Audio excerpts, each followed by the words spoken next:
ഹബീബായ നബി തങ്ങൾ പറയുകയാണ്, ഒരടിമ ലയഖദിഫുൽ ലുഖമതൽ ഹറാമ, ഹറാമായ സമ്പാദ്യത്തിലൂടെ ഹറാമായ ഭക്ഷണം ഒരു പിടി വായിലേക്ക് വെച്ചാൽ ലാ യഖ്ബലുല്ലാഹു അമലഹു, അല്ലാഹു അവന്റെ അമലിനെ സ്വീകരിക്കില്ല എന്ന് ഹബീബുനാ ശഫീഉനാ റസൂലുള്ളാഹി.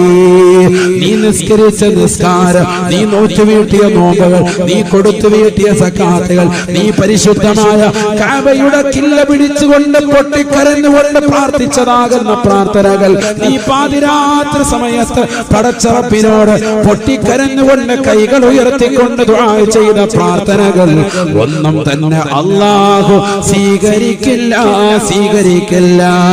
ലാ യഖ്ബലുല്ലാഹു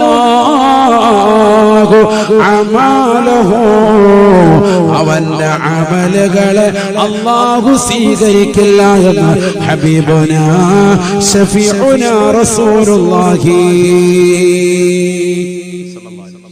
അല്ലാഹു നമ്മളെ കാത്തു സംരക്ഷിക്കട്ടെ. അതുകൊണ്ട് തന്നെ ഒരു പൈസ പോലും ഹറാം ഞാൻ വീട്ടിൽ കൊണ്ടുപോകില്ല എന്ന് ദൃഢനിശ്ചയമെടുക്കണം.